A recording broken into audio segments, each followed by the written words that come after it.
Boa noite, povo de Deus. Uma alegria do nosso coração em poder nos reunirmos em mais uma quarta-feira em torno das Escrituras para aprendermos mais sobre o nosso Senhor. O texto inicial lido hoje diz que Deus está à procura de adoradores que o adorem em espírito e em verdade. E quem adora em Deus em espírito e em verdade, adora Deus em todo tempo. Em tempo de pandemia e em tempo onde não tem pandemia. E pelo contrário, ainda acharia que esse seria um tempo de nós intensificarmos as nossas buscas ao Senhor, sabendo que Ele tem muito a fazer em nossas vidas e também através das nossas vidas. Que Deus abençoe a sua família, que Deus abençoe a sua casa e que Deus essa noite mais uma vez possa visitar o seu coração, trazendo o alento, o amparo e o conforto que você e a sua família precisam. Deus nos abençoe. Eu queria ler um versículo bíblico que não vai ser usado como exposição. Diferente dos demais dias, hoje eu não vou pregar, vou fazer um estudo bíblico. Até agora, durante todo esse período, tenho usado textos e feito exposições bíblicas. Hoje eu queria trabalhar um assunto com os irmãos importante. Para tanto, o Salmo 119, versículo 18, texto muito conhecido por nós, vai nos dar aqui aquilo que nós chamamos de introdução para o desenvolvimento desse assunto. Então, no Salmo 119, versículo 18 diz: desvenda os meus olhos para que eu contemple as maravilhas da tua lei. Que o Senhor aplique a sua palavra em nosso coração. O salmista começa o seu assunto, ou desenvolvendo o seu salmo, no versículo 18, ele faz um pedido a Deus. Um pedido que todos nós, volta e meia, precisamos também fazer. Porque na percepção do salmista, parece-me que nós andamos com uma venda diante de nós. O que nos impede de enxergar com clareza coisas essenciais. No caso do salmista, a lei. No caso do salmista, ele está nos ensinando que parece-me que nós não compreendemos as Escrituras Sagradas como elas devem e podem ser compreendidas. Então, não compreendendo, ele ora a Deus, pedindo: Senhor, desvenda os meus olhos, desembarace a minha vista, me dê capacidade de contemplar, segundo ele, as maravilhas da tua lei, porque é isso que os salmistas enxergam nas Escrituras, maravilha. Então eu acho que também nós precisamos fazer essa oração. E embora essa lei, referindo-se à Bíblia, fale de muitos outros assuntos, eu queria pegar como base esse texto para nos trazer de volta a compreensão de uma prática muitas vezes esquecida. E que nesses últimos dias nós temos feito menção dela constantemente. Nós, como digo, a igreja brasileira como um todo, que é a prática da devocional. Devocional, porque eu devo investir. Recentemente o pastor Fabrício de Palmas, amigo, colega pastor, me convidou para poder trabalhar esse assunto juntamente com a sua igreja em uma live. Foi muito bom o assunto, mas nós tivemos a infelicidade de termos ali um problema na internet que prejudicou consideravelmente o assunto. E em função disso eu decidi então trazer isso para a igreja que pastorei, na tentativa de ajudar a sua vida. Então o assunto aqui é devocional. Quando o pregador prega, ele alimenta o rebanho, as ovelhas. Quando as ovelhas fazem a sua devocional, elas próprias se alimentam. Há muitas vezes nós percebemos pessoas se alimentando somente por intermédio de pregações, faltando o alimento diário em sua casa por intermédio da prática devocional. Quando nós vamos trabalhar, trabalhador do campo, antes dele ir trabalhar, ele amola muito bem a sua ferramenta. E depois que ele amola muito bem a sua ferramenta, ele vai ao campo trabalhar. Porque o amolar capacita a ferramenta a trabalhar com mais eficácia. Nossa vida devocional é justamente a lima que nos amola e nos aprimora para melhor trabalharmos para o Senhor. Uma pessoa não conseguirá ter uma vida de serviço qualificado a Deus se ela não tiver uma vida de devocional diário. Então, a nossa primeira questão aqui hoje é responder essa pergunta: o que é devocional? E aí, a palavra devocional, ela vem de devoção. E devoção é um apego sincero e fervoroso a Deus, sob uma forma litúrgica ou por práticas regulares e privadas, sentimento religioso ou então piedade. Essa definição de devoção, para mim, é muito boa, porque ele diz que é um apego sincero e fervoroso a Deus, observado por meio de práticas regulares de disciplinas espirituais. Essa palavra apego, ela é muito boa. Sincero ainda mais, porque não pode ser qualquer apego. Tem que ser um apego sincero. E ele tem que ser fervoroso.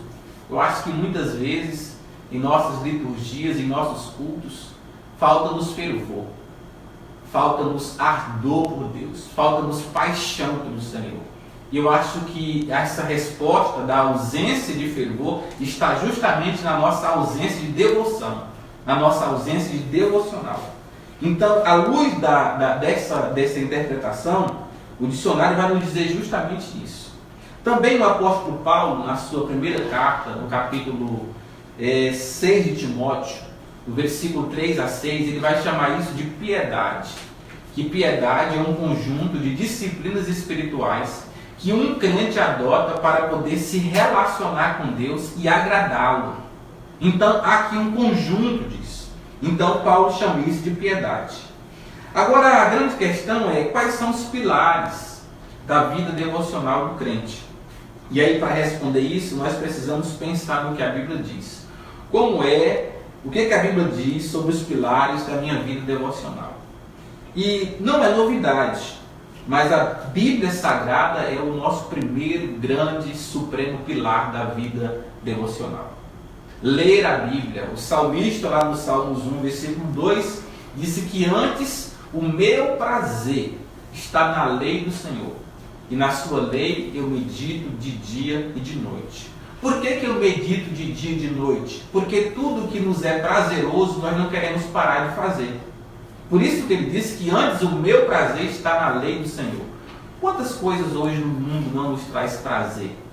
Aquela conversa com um amigo que há muito tempo nós não tínhamos e de repente encontramos ele em determinado lugar. A conversa começa e a gente percebe que a gente perdeu a noção do tempo, porque a conversa ela é prazerosa. Então a gente perde a noção do tempo. O salmista está dizendo que a lei do Senhor para ele é uma fonte de prazer. E é por essa razão que ele medita de dia, de noite, ou seja, uma prática contínua. A Bíblia é o primeiro pilar. Segundo, nós temos aqui então a oração, como segundo pilar essencial para as nossas práticas devocionais. Não dá para fazer um devocional sem orar. É necessário esse diálogo com Deus, não para convencer Deus a fazer o que nós queremos, mas o nosso diálogo com Deus possibilita que Deus faça em nós o que Ele quer. A oração não converte Deus a nós, mas nos converte a Deus. Ela sensibiliza o nosso coração e nos dá a capacidade de sermos qualificados na nossa relação com Ele. Ela precisa ser uma prática contínua, juntamente na nossa devocional.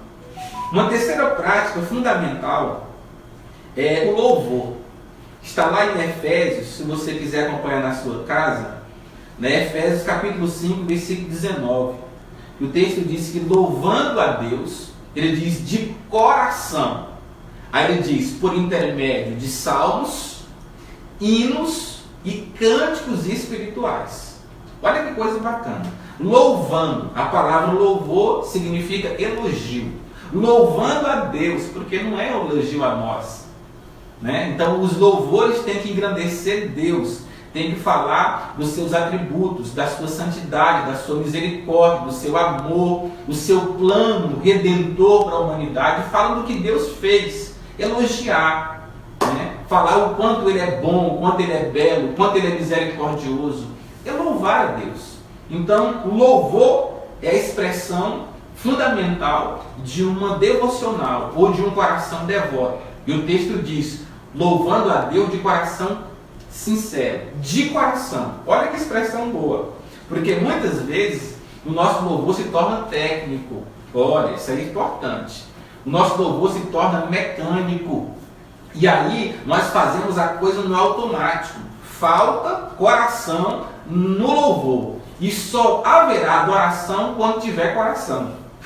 Então é necessário que nós louvemos a Deus não somente de boca, né? Como Jesus Cristo disse, esse povo me adora com seus lábios, mas o seu coração está longe de mim. Então, inutilmente me adora. Ou seja, cantar em vão, adorar em vão.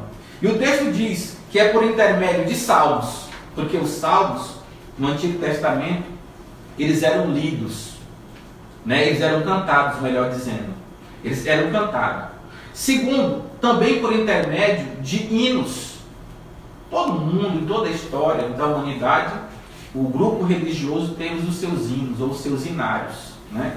Hoje, por exemplo, o povo batista usa o cantor cristão, o HCC. A Assembleia de Deus, os pentecostais em grande parte, usa aí a harpa cristã. São os seus hinários, hinos muito bons que são usados para poder louvar a Deus, engrandecer o seu nome. Particularmente, eu acho que nós precisávamos voltar mais um pouquinho à prática do cantor cristão, do HCC e da harpa cristã, porque tem muita coisa boa para ser cantada. E o texto diz então também que também é por intermédio de cânticos espirituais, que agora nós acabamos de cantar aqui, cânticos espirituais. Perceba a expressão espirituais. Logo, tem muitos cânticos que não são espirituais. Você perguntaria para mim, quais são os cânticos que não são espirituais? Todos aqueles que não louvam verdadeiramente a Deus. Se não fala de Deus, se não fala de Cristo, se não fala da sua obra, é cântico, só não é espiritual. Então a prática do louvor, ela precisa estar envolvida na nossa devocional. E aí, por último, e a prática esquecida, seria o jejum. Esses nomes são assim, muito estranhos, né, para muitas pessoas. Porque ele não é antibíblico, pelo contrário. Jesus Cristo jejuou. E Jesus Cristo nos ensinou a jejuar.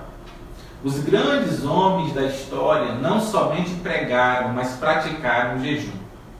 Quando você olha, por exemplo, Mateus capítulo 5, versículo 16 a 18, Jesus Cristo começa dizendo, tu, porém, quando jejuares, olha só, ele não usou a expressão se.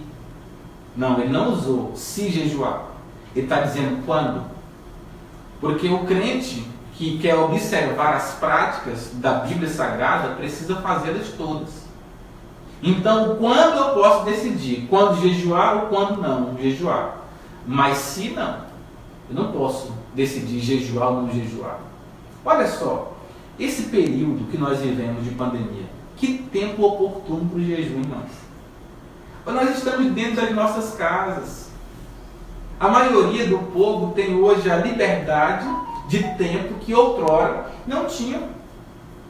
Pode hoje definir um período de jejum, 3 horas de jejum, 6 horas de jejum, 24 horas de jejum, 48 horas de jejum. E nesse tempo você vai se abster de alimentos. Tem muita gente jejuando no Facebook, comendo à vontade. Isso não é jejum. Pelo amor de Deus, gente. Né? Tem muita gente dizendo, vamos praticar o jejum? Vamos. E aí, qual é o jejum? Hoje nós vamos mexer com o Facebook. Uma semana. Não. Jejum, à luz da Bíblia, tem a ver com a abstinência de alimento. Né? Que deve envolver a prática de qualquer coisa que nos tire do foco. Talvez possa usar aí o Facebook como um complemento, para que ele não roube a sua distração do foco. Mas jejum tem a ver com a abstinência de alimento. Parar de comer por um determinado momento com o objetivo de mortificar a minha carne e ao mesmo tempo possibilitar o enchimento do Espírito em mim. Tá bom? Então a primeira base do jejum é essa, é nos mortificar. Tá bom? Gente que jejua se ofende menos. Tá bom? Porque a carne morre. Gente que jejua retruca menos, ofende menos, porque a carne morre. Ele revida menos, ele briga menos, ele é mais controlado, porque à medida que o Espírito Santo vai nos enchendo, nós vamos tendo o fruto do Espírito. E diante do fruto do Espírito tem uma coisinha lá chamada longanimidade, paciência, que todos nós, volta e meia, precisamos. Então, algumas batalhas suas, meu irmão, minha irmã, vai ser vencida a partir do momento que você começar a jejuar. E a Bíblia Sagrada ainda chega a nos dizer que o jejum é uma ferramenta fortíssima contra os ataques do diabo. Se você for lá para Marcos 9, versículo 23, a Bíblia Sagrada vai nos falar de um pai lá que tinha um filho endemoniado e que chamou os discípulos para orar, para expelir aquele demônio. Juntou lá os discípulos de Jesus, 11 homens ou 12 homens, orando: sai demônio, e o demônio não saiu. Jesus desce do monte, aí o pai de família procura Jesus dizendo: me ajuda. Jesus vai lá e dá uma ordem para o demônio vai embora. Aí os discípulos ficam encapulados com aquilo e perguntam a Jesus: Senhor, por que razão nós não conseguimos expelir o demônio? Eles tentaram, só que não conseguiram. Aí Jesus traz aquela resposta clássica que todos nós conhecemos, que algumas castas, alguns demônios, algumas categorias de demônios não podem ser expelidas senão pela prática do jejum e da oração. Então, às vezes, o diabo está passando a rasteira de muita gente aí, que se tivesse associado o jejum à sua prática devocional diária, já tinha vencido muitas outras batalhas. Então, nós temos aqui os pilares: a oração, a Bíblia, o louvor e o jejum. Tudo isso pode e deve fazer parte das nossas devocionais.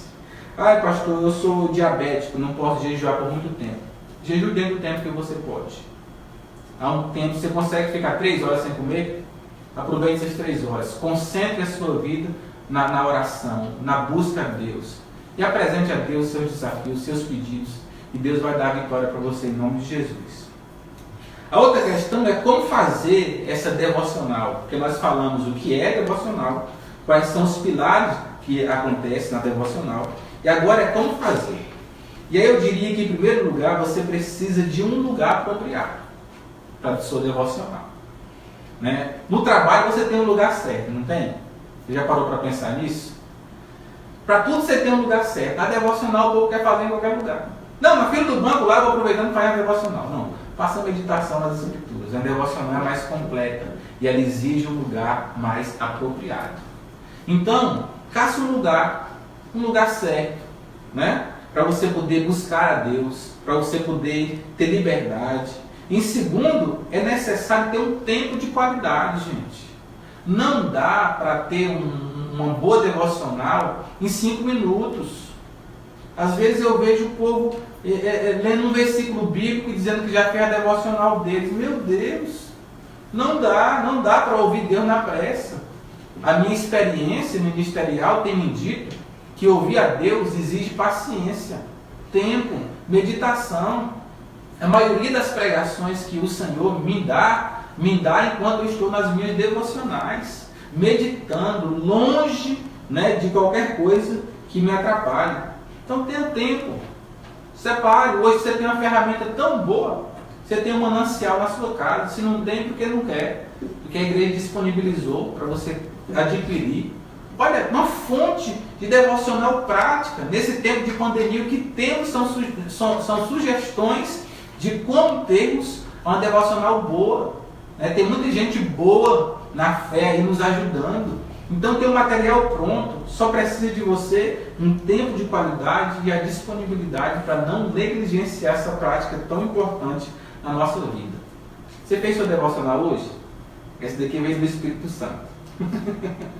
Você já parou hoje para ler a Bíblia, para orar, para conversar com Deus? Nesse tempo de pandemia, qual é a qualidade da sua devocional? Isso é importante. Tem gente que não parou de estudar, que bom, mas parou de orar porque é homem de Deus. Vamos voltar? Então a terceira questão aqui de como fazer, também é necessário fugir de todas as distrações. Aqui a rede social é a nossa maior distração hoje. Né? É por intermédio da onde o diabo mais tenta nos roubar do lugar secreto. Esse celular com esse WhatsApp com aquele som lá em cima. Você joelha e ele toca. Tum! Aí o diabo fala agora, ele não resiste uma vez, mas na segunda ele não resiste não. Tum! Aí você começa a pensar nas possibilidades de quem está mandando a mensagem. Já saiu da devocional, perdeu o tempo, perdeu a concentração, saiu do lugar secreto. Então, fuja das distrações, sabe? Coloque esse celular aí no silencioso. E, por favor, longe de você, né? Alguém ligou para mim recentemente dizendo, você não atende mais telefone. Eu falei, não, porque 2 vezes que você ligou, coincidentemente, estava na minha devocional. E na hora da minha devocional, meu irmão, eu não paro de ouvir Deus para ouvir homem nenhum. Já fui devocionais em alguns lugares, as pessoas, na hora da devocional, o celular toca, ele para e diz assim, pera um pouquinho. Fala um pouquinho para quem? Aí eu atender o celular, conversar, depois, Deus, estou por aqui. O que você está dizendo para Deus com isso? Que ele não é a sua prioridade. Então, você precisa ter um lugar que possibilite você fugir das distrações. Né? Então, você que é pai de família e mãe, se tiver mais de um filho, sabe o quanto isso é tenso. Né? Isso não é fácil não. 2 crianças, 3 crianças em casa, pulando, gritando, dá um trabalhinho, né? Mas ainda assim é necessário fazermos e fugirmos de coisas que nos impeçam a fazer nosso devocional. Então a 4ª característica, e eu quero trabalhar então respondendo à pergunta que eu fiz inicial, é justamente por que investir. Né? Foi esse o tema que eu sugeri para nós conversarmos. Vida devocional, por que investir? E a primeira questão, você precisa entender que a vida devocional é um investimento. Por isso eu coloquei investir. Ninguém perde tempo se relacionando com Deus. Ninguém gasta tempo se relacionando com Deus. Nós investimos. Eu costumo dividir as áreas da minha vida entre investimento e gasto. Tem amizade nossa que é gasto. Tem amizades que é investimento. Tem coisas que nós compramos que é gasto. Tem coisas que é investimento. Quando se trata da nossa relação com Deus, isso é, da nossa vida devocional, nós não gastamos, nós investimos. Lembrando, todo investimento tem retorno. Isso é importante. Todo investimento, ele tem retorno. Por isso o nome investimento. E aí, então, respondendo essa pergunta, eu tenho 3 questões para responder para você. Primeiro, por que nós precisamos investir? Primeiro é que nenhum crente conseguirá desenvolver-se espiritualmente sem a prática de devocionais consistente. Primeira questão. Nenhum crente vai conseguir se desenvolver espiritualmente se não tiver a prática de devocionais consistente. Meus irmãos, há muitas pessoas que ainda são nanicas na fé e não sabem por que não cresceram. Dentro de igreja é comum nós encontrarmos pessoas com 5 anos de fé ou 10 anos de fé. E de repente o novo convertido chega, entrega a vida a Jesus, converte, depois de 1 ano, esse novo convertido está nadando no Espírito, né? Fluindo, trabalhando, envolvido com o Rei, amando a Deus, e já deixou para trás aquele que converteu há 10 anos atrás. A pergunta é por quê? É simples, um desenvolveu, o outro não. Então Paulo, escrevendo aos Filipenses, se não estiver enganado, capítulo 1, versículo 12, ou é 2:12, ele diz o seguinte: desenvolvei a vossa salvação com temor e tremor. Olha, Paulo não está falando para o povo se converter, porque o povo já tinha convertido. Mas Paulo está falando sobre o desenvolvimento da nossa salvação. E isso só pode acontecer com a prática da devocional. Então não negligencie, isso é um pilar fundamental do seu crescimento espiritual. A Bíblia nos convida a crescer na graça e no conhecimento. Só é possível por meio dessas disciplinas básicas que todo pastor, todo pregador da história fala e que muitas vezes é tão negligenciado por grande parte das igrejas evangélicas brasileiras, né? Lembrando que essa devocional pode ser feita na sua vida pessoal e na sua vida familiar, tá bom? Lá em casa, particularmente, eu tenho trilhado o caminho de ter o meu momento devocional sozinho, primeiro, e depois lá de tardezinha, às vezes na boca da noite, com a minha esposa. E aí nós fazemos a nossa devocional em família, tá bom? Isso é um momento enriquecedor. Então, a segunda razão do porquê nós precisamos investir na vida espiritual é que nós nunca conseguiremos ser frutíferos se nós não formos profundos. Eu acho isso daqui fantástico da gente pensar. Nós nunca conseguiremos ser frutíferos se primeiro nós não formos profundos.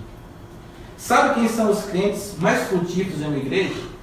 É simples. São os crentes que mais na sua casa têm vida devocional. Quando eu vejo gente dentro da igreja que não serve o Senhor, ou seja, não trabalha para o Senhor, né? Eu já sei uma coisa, esse cara na casa dele não tem vida devocional. Porque é impossível, irmão, você ou eu termos vidas devocionais na nossa casa e não queremos trabalhar para Deus. É impossível você se sentir em falta no serviço, né? Se você se sentir em falta lá primeiro na sua vida devocional. Então começa lá. Quem trabalha para Deus em todo lugar, olha, pode ter certeza, esse povo tem vida devocional. Quem não tem, não trabalha. Encontra desculpa, diz que não tem tempo, porque na verdade ele não está sendo alimentado pelo Espírito. E se ele não está sendo alimentado pelo Espírito, ele não vai ser compelido por esse Espírito a trabalhar para Deus, né? Então, hoje nós temos uma equipe aqui que nos cerca de irmãos, né? E que encontra as suas dificuldades, como eu, como qualquer outra pessoa, mas que por causa da prática, da leitura, da oração, eles conseguem encontrar um jeito de não deixar de servir o Senhor, né? Nesse período inteiro de pandemia, quando os irmãos estão na casa, tem muita gente trabalhando para que essa simples transmissão aqui aconteça, na expectativa de que 20, 30, 40 pessoas que assistam essa devocional ou esse culto seja abençoado. E isso é gratificante, né? Muito gratificante, porque a nossa compreensão é nós estamos fazendo para Deus, e isso é bom, irmãos. Então, a segunda questão é essa, e vem a terceira e última. A vida devocional é uma excelente fonte de influência espiritual na vida dos nossos familiares.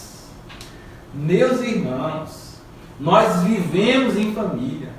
E quando eu tenho prática de vida devocional na minha casa, inevitavelmente eu vou influenciar aqueles que me cercam. Qual foi a última vez que os nossos filhos nos pegaram com a Bíblia na mão? Qual foi a última vez que os nossos filhos nos surpreenderam de joelhos, lendo a Bíblia, chorando na presença de Deus? Então, quando nós temos vida devocional no nosso lar, porque é lá que acontece, né? Então os nossos filhos, a nossa esposa, os nossos cônjuges são influenciados a juntamente conosco crescer. Particularmente é constrangedor você ver alguém lendo a Bíblia na sua casa e você perceber que não lê. Então é uma forma positiva de constrangermos as pessoas a buscarem o que é certo, a buscarem o que é de Deus. Então, com essa fala, nós vamos encerrar o estudo, dizendo para você as 4 perguntas que nós fizemos. O que é vida devocional? Quais são os pilares da vida devocional? Como fazer a devocional e por que investir nela? A minha oração a Deus é que a sua vida seja de fato derramada no altar do Senhor. Que você faça da sua casa um grande lugar de adoração, onde o Senhor é todos os dias cultuado, de coração sincero e de apego fervoroso a Ele. Amém? Nesse momento eu quero orar e nós vamos encerrar cantando. Nós vamos orar aqui pela igreja, orar pela a nossa caminhada com Deus. Deus, nós queremos te agradecer. Agradecer ao Senhor porque de forma simples e objetiva, a Tua Palavra nos convida a nos voltarmos ao lugar secreto das nossas devocionais. É uma prática muito importante, Senhor, da qual nós não podemos negligenciá-la. É no nosso dia a dia, nas nossas devocionais, que nós nos revelamos para o Senhor e dizemos qual a importância do Senhor para nós. Nós não podemos dizer que o Senhor é o centro da nossa vida, ignorando aquilo que a Tua Palavra está nos ensinando. Por isso eu oro para que cada lar, ó Deus amado, converta o coração ao Senhor. E que nós resgatemos, não somente nesse período de pandemia, ó Deus amado, a prática devocional, mas que isso seja um despertar para toda a nossa vida, onde de fato nos nossos lares, nas nossas vidas familiares, na nossa vida privada, o Senhor seja o centro. Na nossa casa, o Senhor seja adorado, louvado. Que a prática das disciplinas espirituais estejam em nós. E nós estamos fazendo isso, não para, ó Deus, alcançarmos o reconhecimento dos homens, mas simplesmente, Pai, para agradar o coração do Senhor. Ajude a tua igreja nesse período, nos dê sabedoria, nos dê discernimento. Faça-nos ouvir o que teu Espírito Santo tem a nos falar e nos leve de volta, Pai, para os teus braços, lugar esse da onde nenhum de nós deveríamos sair. Abençoe cada família e ora aqui em especial pela irmã Gorete, que vai fazer uma cirurgia. Abençoe a vida da tua serva. Conduza, ó Deus amado, os médicos na prática dessa cirurgia e que seja uma bênção para a vida dela. Também oramos por todos os irmãos, aqueles que estão, ó Deus, porventura com algum problema que nós não conhecemos, o que não chegou ao nosso conhecimento, mas o Senhor conhece. Oramos para que o Senhor estenda a tua destra de poder e restaure as suas vidas, e restaure, ó Deus amado, as suas histórias, e restaure as suas famílias. Nós oramos e te agradecemos por tudo, em nome de Jesus. Amém.